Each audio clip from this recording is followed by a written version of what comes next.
सबको मेरा जपनाम। मैं हूं नरेंद्र भूटानी और आप सब देख रहे हैं पंजाब केसरी और नवोदय टाइम्स। सो जपनाम से आपको बहुत कुछ पता लग गया होगा, पर फिर भी मैं इंट्रोड्यूस करवा देता हूं। हमारे साथ में आज गेस्ट है Prakash Jha sir and Aditi. Welcome to the show. Thank you so much. Thank you Narendra. Sir thank you so much. Sir इतना वेट ना किसी सीरीज का नहीं हुआ, मतलब पार्ट 1, पार्ट 2, पार्ट 3, अब सीजन 3 का पार्ट 2 आने वाला है और इतनी बेसब्री से हम इंतजार कर रहे थे सर। 2 साल लग गए अब पार्ट 2 को आने में, सीजन 3 के।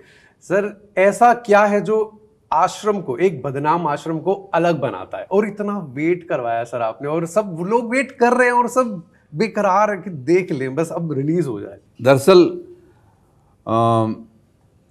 जो ये नया संगम हुआ है ना MX प्लेयर और Amazon का, उसके प्रोसेस में थोड़ा वक्त लग गया।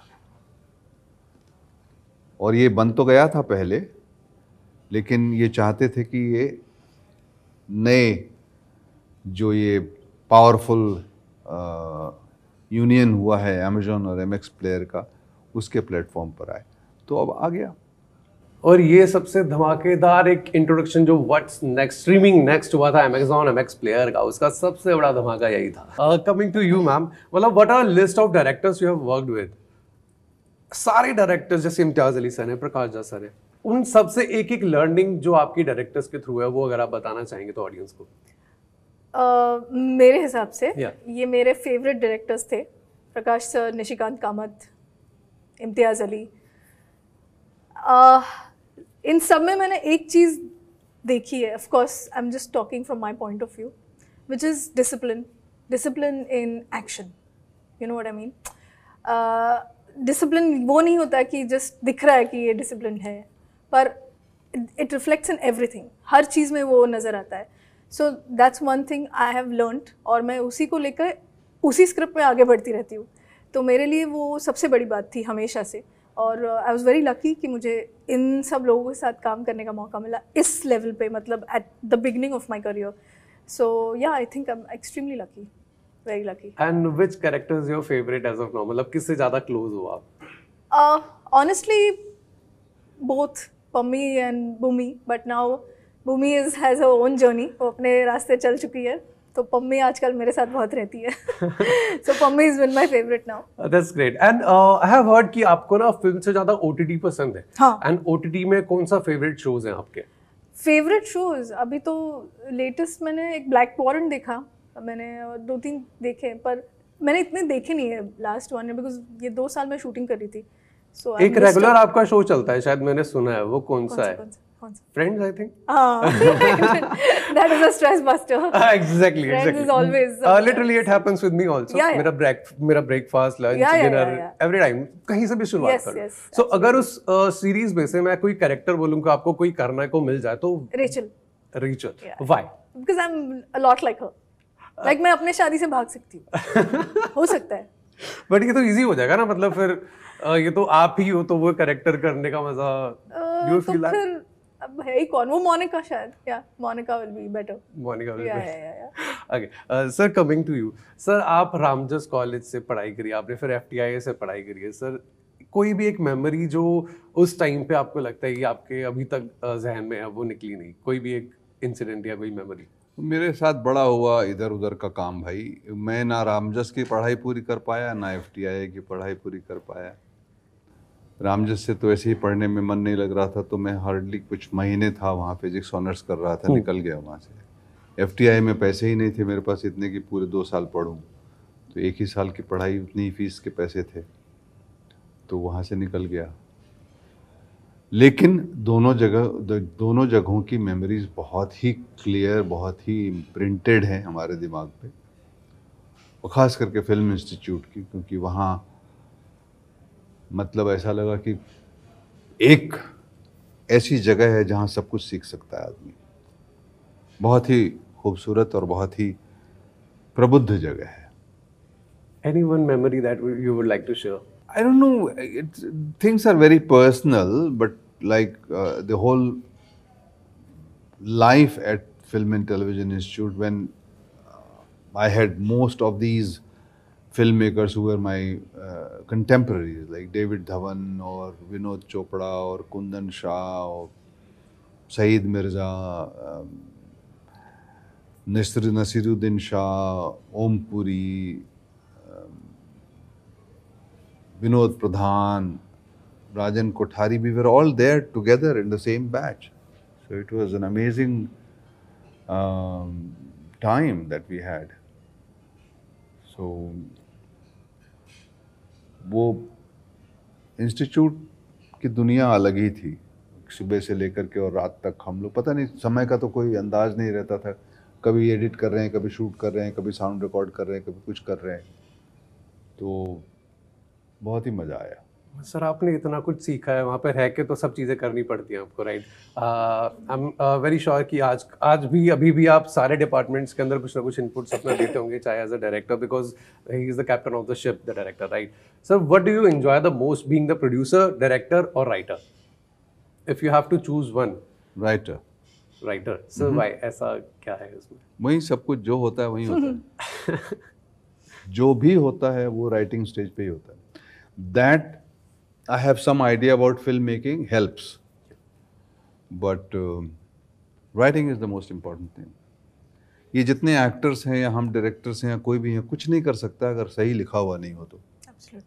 ये सब जो आप देख रहे हो ना, आश्रम के कैरेक्टर्स और आश्रम की फेमस और सारी चीज़ें, अगर आश्रम लिखा हुआ नहीं होता वैसा तो कुछ नहीं हो सकता। आज लोग एक्टरों को बड़ा वैल्यू देते हैं, बड़ा स्टार, उन्होंने ये कहा, वो कुछ नहीं कह सकते।